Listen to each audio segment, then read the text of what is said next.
ખાંટ હરીશ ચેનલને સબસ્ક્રાઇબ કરો। સદગુરુ ભગવાન की जय।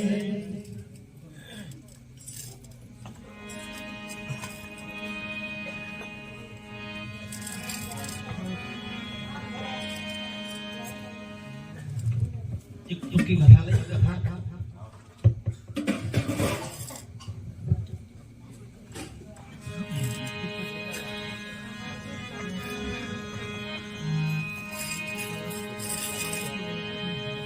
भक्ति करो पाताल में प्रगट होई आकाश,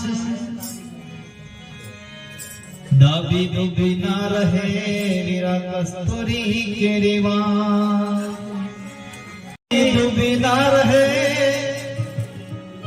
कस्तूरी के रिवाज।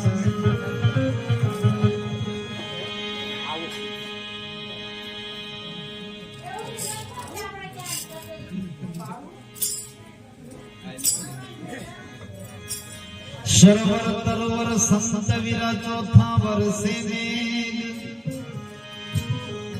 परमार्थ ने कारणे चारों ने धरी आवे।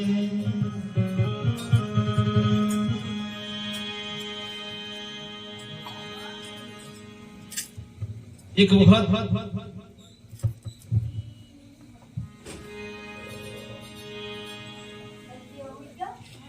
इंद्રના દરબારમાં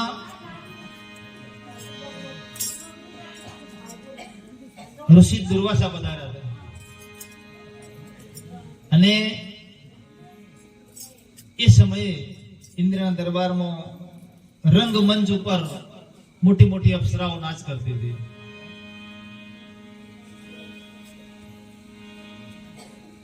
અને એવું કહેવાય કે એ મેનકા નામની અપ્સરાએ છેલ્લી પરાકાષ્ઠાએ નાચ ગાન કર્યું પણ ઋષિના ચિત્તમાં જરાય ફેર ના પડ્યો, કોઈ એની આડઅસર ના આવી। બાપજી જેમના હતા એમને એમ જ બેહી રહ્યા। આખી સભા તાળીઓ પાડે, ખડખડાટ હશે, ઋષિનામાં કોઈ ફેર ના પડ્યો। એટલે અપ્સરાએ આપણો કોકનામ ક્રોધે થઈને કડી નજરે જોતા એમ અપ્સરાએ એક વાક્ય કાઢ્યું મુખમાંથી કે ઓના ગોળા જેવાને કઈ ખબર નહીં પડતી કે। અને દુર્વાસા એટલે ક્રોધનો બીજો અવતાર। એની એ જ ઘડીએ એવું કહેવાય કે ઋષિએ જળને અંજલિ લઈને સીધો શ્રાપ આલ દીધો કે તે મને ઘોડો કીધો ને મૃત્યુ લોક પર તો ઘોડી થઈ જા। ઋષિનો શ્રાપ પાછો પડે ને। દેવરાજ ઇન્દ્ર બીજા ઘણા બધા દેવો ભેગા થઈને કીધું કે પ્રભુ તમે એક સંતની ભૂમિકા દાખવો છો અને શ્રાપ આલી દીધો, કઈક રસ્તો કાઢતા કરો, પાછો તો ના લેવા પણ ઉપાય બતાવો। એટલે બાપજીએ ઉપાય બતાવ્યો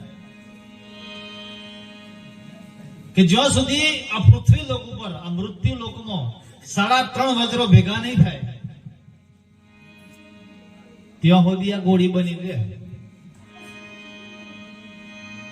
જે દિવસે પૃથ્વી લોક પર 3.5 વજ્રો ભેગા થશે એ દિવસે ફરી પાછી અપ્સરા બનશું। આ પ્રસંગ મારા વીરા ખિસ્સાનો નહીં, મહાભારતમાં આવે છે, જેનું નામ છે દાંગવાખ્યાન। સભા પર્વમાં પ્રસંગ આવે છે પણ મારો કહેવાનો હેતુ જુદો છે કે જે દાંગવાખ્યાનમાં જે રમત થઈ ને એવી રમત આપણા જીવનમાં ના થઈ જાય એનું ધ્યાન રાખજો। કથાઓ પૂરેપૂરી કહેવાનું તમને પણ ધ્યાન રાખજો બરાબર। કો દીઠો કાલ સાધુ આજ અત્યારે અબઘડી એ બળભાગી જીવાત્માના નિમિત્તે મળ્યા છે।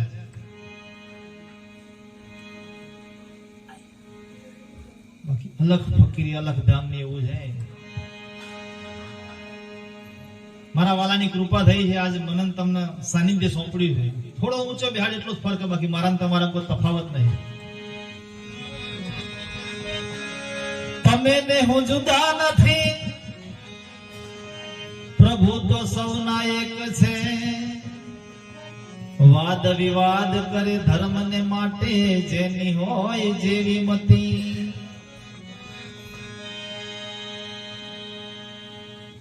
પછી પરિસ્થિતિ એવી બને છે કે એ અપ્સરા દ્વારિકા નગરીની બાજુમાં એક રાજા રહે છે, ખંડિયો રાજા કહેવાય છે, કે જે દ્વારિકા નગરમાં કર ભરે છે અને રાજ કરે છે. ટૂંકમાં દ્વારિકાના તાબા હેઠળ એવો જે દાનગવ રાજા છે એની સીમમાં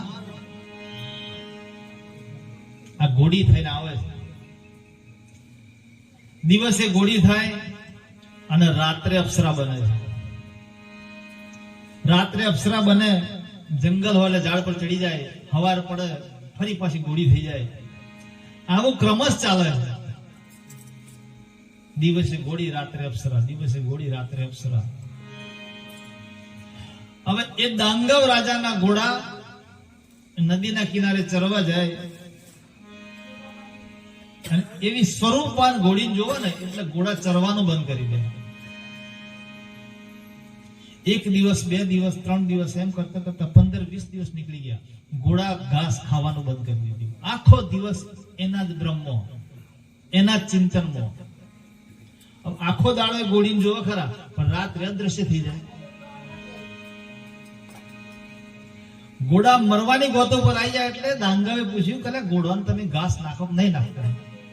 કે મહારાજ ઘાસ તો ખવડે છે પણ ઘોડા જ નહીં ખાતા. કારણ એટલે આખું કારણ દર્શાવ્યું. પછી રાજા જાતે આવે છે, નજરે જોયું કે આ ઘોડા જો આ ઘોડીને લીધે ઘાસ ના ખાતા તો ઘોડી આપણી ગોળવાલમાં લાવી દઈએ. આખો દિવસ પરિશ્રમ કર્યો, સૂર્યાસ્ત થવાની તૈયારી. સૂર્ય આસમાન આસમાન એવી સ્થિતિ હતી. ઘોડી પકડાઈ ખરી પણ બરાબર સમય થયો હતો. સૂર્યાસ્ત થયો અને ઘોડીમાંથી અપ્સરા બની.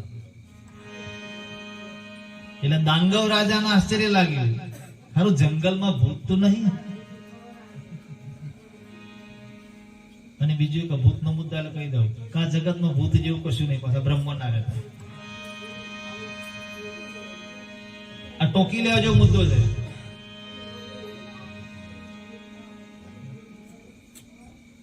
બચપનથી મારા તમારા ચિત્તમાં એક બ્રહ્મ જે ભરાયો છે એ જ ભૂત. રાજાએ વિનંતી કરી પૂછ્યું કે જંગલમાં તમે છો કોણ? કોઈ દેવી છો? કે જેવું દેખાય ને એવું છું, બીજું કશું નહીં. કે તમે તો મારી મહારાણી બનવાને લાયક છો. કે રાજા ભૂલ પડશે, હું સ્વર્ગલોકની અપ્સરા છું, શ્રાપના કારણે મૃત્યુલોક પર આવી છું. દિવસે ઘોડી બનું છું, રાત્રે અપ્સરા બનું છું. વાંધો નહીં કે આપણે રાત્રે તો અપ્સરા બનો ને, તમે મારા મેલે લઈ જાઓ. પણ કે મુશ્કેલી થાય. દિવસે હું કરે કે મારી ગોળવાલમાં રાખે. મારી 3 શરતો મંજૂર હોય તો આવું તારી જોડે. કે દિવસે હું ઘોડી બનું, રાત્રે અપ્સરા બને, વાત કોઈને કહેવાની નહીં. કે મંજૂર.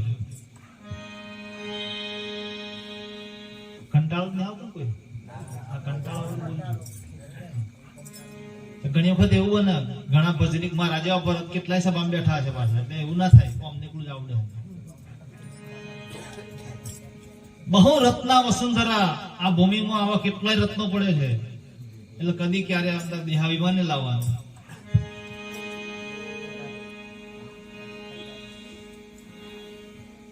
પહેલી શરત મંજૂર કરી. બીજી શરત કરી કે રાજા કોઈ પણ વ્યક્તિ મારું યૌવન સ્વરૂપ જોઈને કદાચ મારો સોદો કરવા માંગે તો મારો સોદો ના કરતો. મંજૂર કે 3 શરતો મંજૂર કરી. અમે એક બાજુ અહીં ઠેકોણું પડ્યું અપ્સરાનું, બીજી બાજુ ઇન્દ્ર કળાયો. રાજા વાજાનો વદરો. ઇન્દ્ર કે હવાનો રસ્તો શું થાય?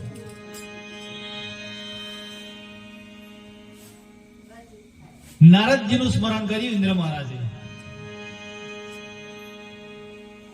તરત જ નારદજી પ્રગટ થયા. બોલો પ્રભુ. કે નારદ, આ મૃત્યુ લોકમાં 3.5 વજ્ર ભેગો કરવો અને બીજાની તાકાત નહીં. તમારા સિવાય મેળ નહીં પડે. કે પ્રભુ તમે કહેતા એટલે ભેગો કરી દઉં. એ સ્વર્ગ લોકમાંથી આ મૃત્યુ લોકમાં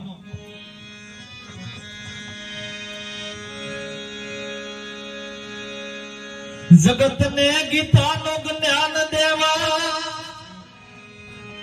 સારથી થયા તા સુજા, હથિયાર લીધા નહીં હાથમાં, કર્યું મહાભારતનું મંડાણ.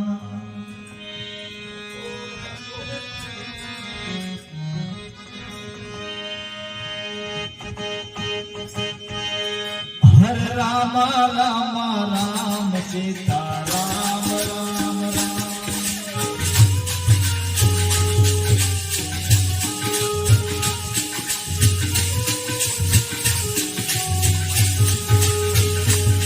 હે રામ રામ રામ સીતા રામ રામ રામ.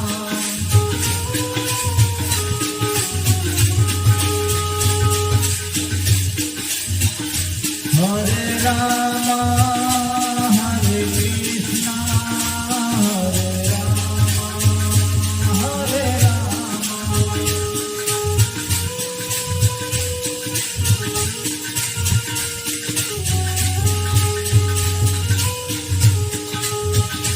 હરે રામ હરે કૃષ્ણ હરે રામ હરે હરે.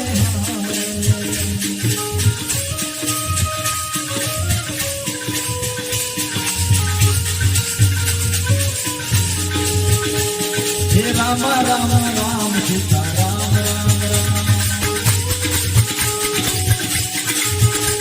હે રામ રામ રામ સીતા રામ રામ રામ. હરે રામ હરે કૃષ્ણ હરે રામ હરે હરે.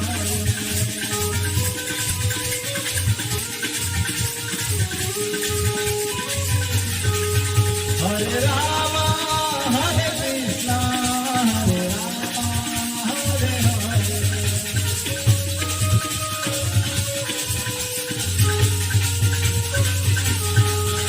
હે રામ રામ રામ સીતા રામ રામ રામ.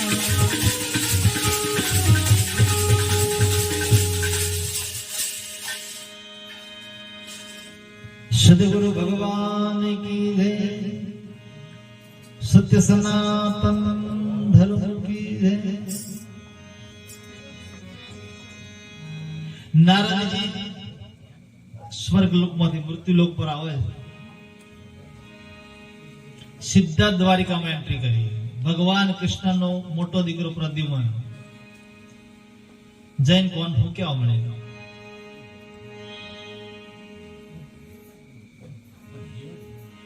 કે પ્રદ્યુમન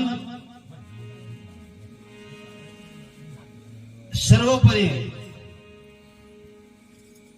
તમારા રજવાડામાં શોભા ને એવી ઘોડી બતાવો.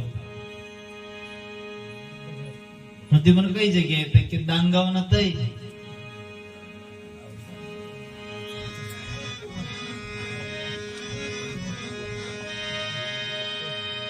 શબ્દ યાર શબ્દ પાર શબ્દ કાહે ઢગઢેરિયા. શબ્દ માંથી ચાર શોધે સોય સદગુરુ છે હરિયા.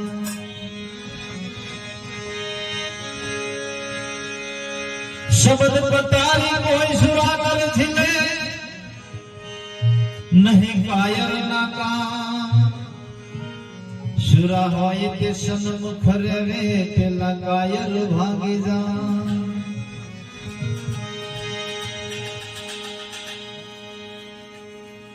પ્રદ્યુમને હઠ પકડી અને બલરામને જઈને કહે છે કાકા દાંગમ ને તે ઘોડી કહેવાય છે અને એ ઘોડી મારે જોઈએ. એક બાજુ અપ્સરાએ શરતો કરતી દાંગવ જોડે કે કોઈ પણ વ્યક્તિ આવે તો મારો સોદો ના થવો જોઈએ. અને બીજી બાજુ આ કૃષ્ણને જ ઘેર ગોગાલે. આ નારદ નું કોમ વાલામાં વેર ઘુસાડી આલે ને અને મનનું જ બીજું નવા નારદ. સાહેબ કબીર લખે છે મન શ્રોતા મન વક્તા મન નિરંજન રાય. મન 3 ગુણ ને 5 તત્વ મન કા સકલ્પ સારા.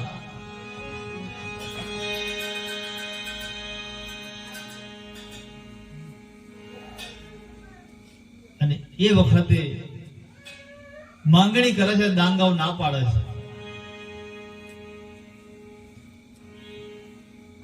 બલરામ કહે જો ઘોડી ના આવે તેની હાથી યુદ્ધ કરો, પડાઈ લો.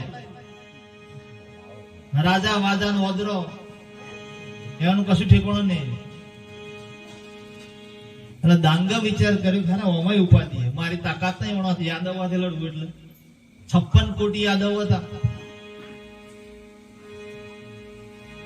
કૌરવો કરતા બધા અમે એનો હાથી બાદ પીડ્યું.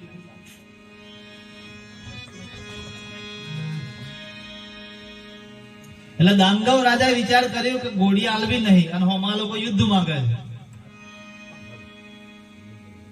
દાંગવ જાય સીધો સીધો પાંડવોના શરણે. પાંડવોએ ના પાડી કે વાલવાથી વેર નહીં કરવો અમારે. કૌરવો પાસે જાય, કૌરવોએ ના પાડી. પણ એવું કહેવાય છે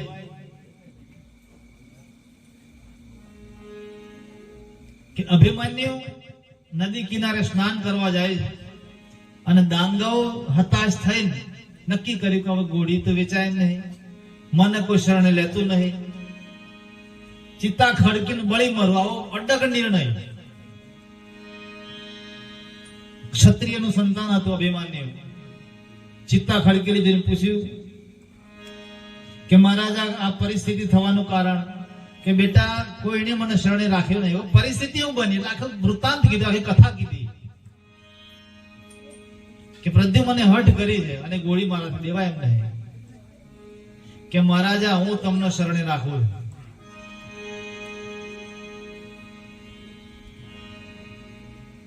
અભિમાની ના આવતો વાર થઈ એટલે પાંડવોનો જે પરિવાર હતો ને વારા ફરતી તપાસ કરે છે. કથા ઘણી લાંબી છે, ટૂંકમાં લઈ લઈએ. એક જાય, બીજો જાય, ત્રીજો જાય, જેટલા કઈ ગયા પાંડવો બધા સમર્થન આલી દીધું, દાંગવનો આશરો આલી દીધો. હવે પાંડવ આલે એટલે કૌરવોને આવવું જ પડે. પણ કૌરવોએ આશરો બુદ્ધિથી આલ્યો કે ઓણાને મારવાનો લાગ આવે, એક બાજુ યાદવો એક બાજુ પાંડવો, અને એ સમયે આપણે કે પાંડવોને જોડવાના કે મોય શકું નહીં હતો કપટી. આ એક જ કપટી હોય ને તો ખતમ કરી નાખે.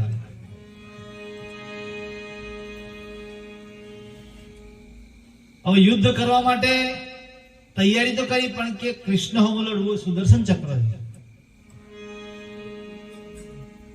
એટલે ભીષ્મ પિતાને રજૂઆત કરી કે બાપુ યુદ્ધ તો કરીએ પણ હોમો મુકાબલો. કે સુદર્શન ની સામે ખાલી ભગવાન શંકર નું ત્રિશૂળ જ કોમ લાગે, બીજું કોઈ હથિયાર કોમ લાગે નહીં. કે લાવે કોણ? ભીમ. ભીમસેને કીધું ભીમસેન આ જવાબદારી તારી. કે દાદા તૈયાર. ભોળાનાથ ની ઘણી બધી સ્તુતિ કરી પણ ભોળાનાથ પ્રસન્ન ના થયા, એટલે પછી ઓણા આડગમ કોમ કર્યું. નદીનું જે વેણ હતું ને વેણ પાણી બોલી વાળ્યું અને એ બધું પાણી ચડાવી મંદિર. માં પાર્વતીએ કીધું કે ગોંડીઓ ભગત આવ્યો તમારો, અને આખા મંદિરો પાણી પાણી કરી નાખ્યું. કઈક તો પૂછો કેમ આવું કરે છે. ભોળાનાથ પ્રસન્ન થયા પૂછ્યું કે ભીમસેન કે પ્રભુ તમે જાણો છતાંય તમે મને સમય બરબાદ કરો છો. કે પણ બોલ તો ખરું. કે પ્રભુ ત્રિશૂળ જોઈએ એક જ દિવસ માટે, આનો ખોટો ઉપયોગ નહીં કરવો. અમારે જાણે સુદર્શન આવે ને તાણે તમારી જરૂર પડે. ભોળાનાથ કે જો કામ પૂરું થાય ને પાછું પોકાળીને જવાબ કે મારી પ્રભુ ભગવાને ત્રિશૂળ આપી દીધું. બંને પક્ષો સામ સામે યુદ્ધ માટે તૈયાર થયા છે.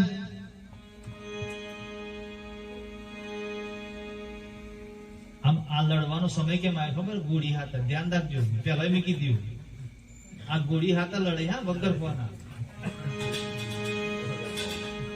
અને કોઈના કોમમાં નહીં લાગવાની. પાછી આઈએ સ્વર્ગમાંથી અને આ ત્રણ ભેગો થાય ને એટલે પાછી જતી જ રહેવાની.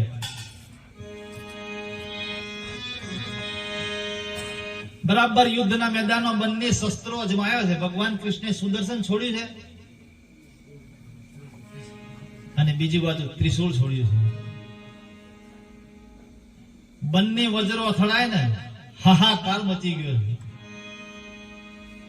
અગ્નિના ખોટ વર્તાય છે, ત્રાહી મામ પોકારે છે પ્રજા, અસહ્ય વેદના થાય છે. એટલે યુદ્ધ બંધ થયું ને પેલું ઉપર જે સંગ્રામ થયો ને એ જોવા પડે બધા. બે મોટો આયુધ બાદ ભીષ્મ પિતા, વિદુર કાકા, દ્રોણાચાર્ય આવા જે વડીલો હતા એ વખતે વિવેકી હતા. ભલે કૌરવ હતા પણ વિવેકી હતા. કહેવાનો રસ્તો શું થાય? કોનો રસ્તો એક જ થાય. આ જેવા બે છે ને એવું ત્રીજું વજ્ર હોય ને તો કદાચ આ બેન છૂટો પાડે. કેવું લાવવાનું કહ્યું કે તૈયાર જ છે. અર્જુનના રથની ધજા પર હનુમાનજી બેઠા છે. હનુમાનજીને વિનંતી કરી કે હનુમાનજી તમારા સિવાય છૂટો પડી એમ નહીં. હનુમાનજી કેમ છૂટો તો પાડું પણ લઈને જાણે પૃથ્વી પર આવું ને તો સીધા મેં તઈને પતાળ જતા રહીએ છે કે ત્રણ વજ્રો ભેગો થાય એટલે ભૂકા કાઢી નાખે. ભીષ્મ દાદાએ કીધું કે આવતા તમે ત્રણેય જણના ભીમનું અડધું અંગ પાછું વજ્રનું છે એટલે એ પડખા પર તમને ઝીલી લે તો પાતાળ લોકમાં તમે નહીં જો. હનુમાનજી છલાંગ મારી બંને વજ્રોને પકડ્યા, છૂટા પાડીને પૃથ્વી પર આવે છે. ભીમસેન એના પડખા પર લઈ લે છે. 3.5 વજ્રો ભેગા થાય છે અને એ જ સમયે જે પેલી અપ્સરામાંથી ગોળી બની હતી ને એ ફાહી ગોળીમાંથી અપ્સરા બની ગઈ. આખો સમાજ જોતો હતો અને એની એ જ ક્ષણોમાં સ્વર્ગ લોકમાં સીધવા લાગી. દાંગાઓ જોઈ રહી, ધીરે ધીરે વિલાપ કરે.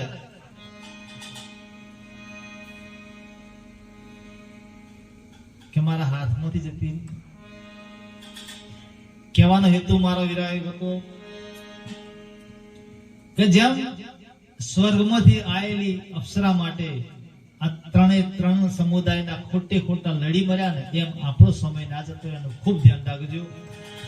સદગુરુ ભગવાન કી જય, સત્ય સનાતન ધર્મ કી જય. મીરા કહે આવા શુવર આજ જન્મે કાલ મરી જાય. હરો મારા ગિરધર ગોપાલ ને મારો ચુડલો અમર થઈ જાય.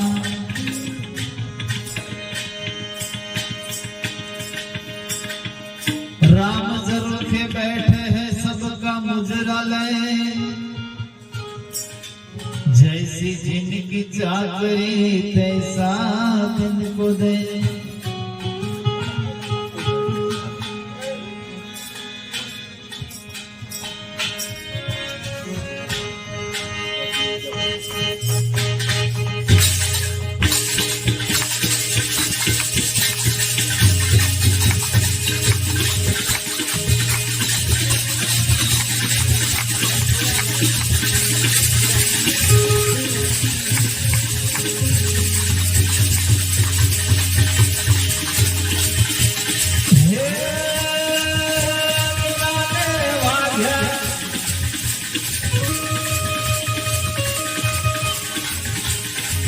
जब बरे बाबा इन लगनी हेला मेरे हरा आवने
રાણોજી હેરા વાલે તમના પરવા હો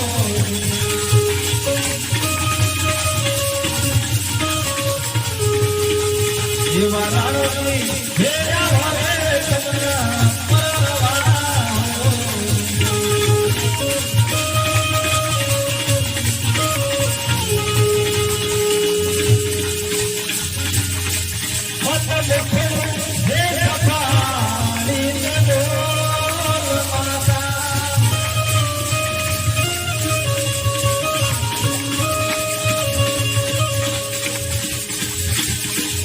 યુવાનારોથી હેલા ઘરે તુલના પથવા હો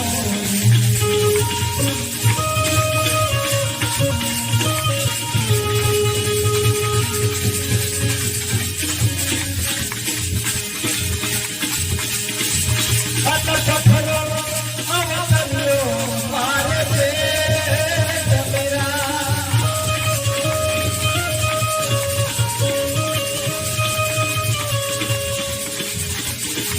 ये माधो धीरा हे भुवारे धीरा धोया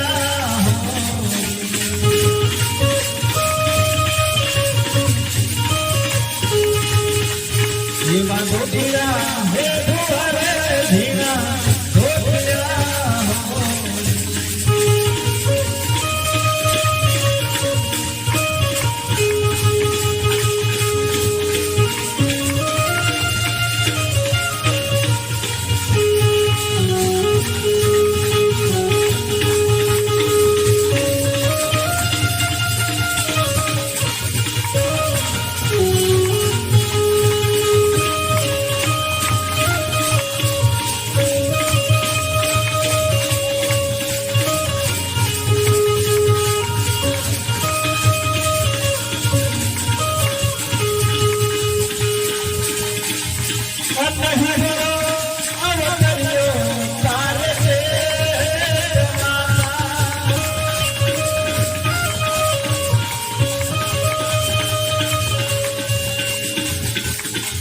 ये वाला हे रुपिया यना दिल फसे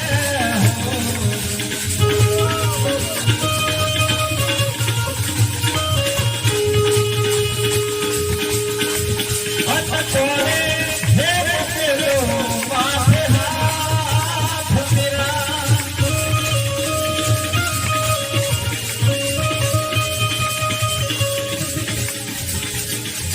ये वंकया हे गुरुनाथ में हे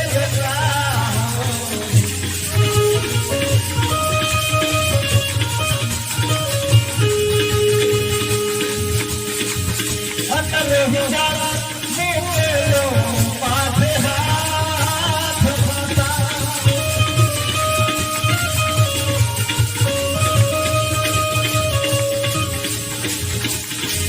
ये वाला गवारा हे गुरुनाथ में हे बेटा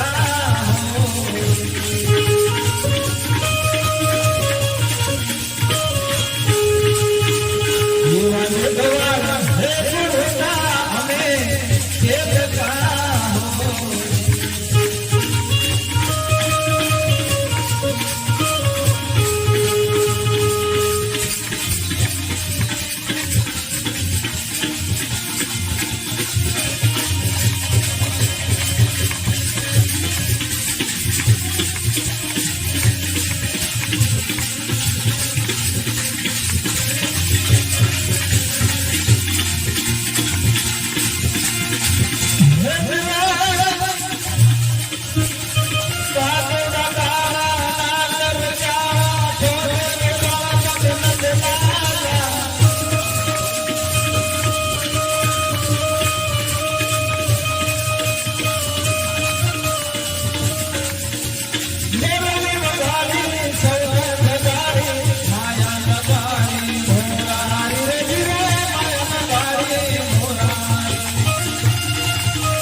સિદ્ધરામદેવજી મહારાજ કી જય. સત્ય સના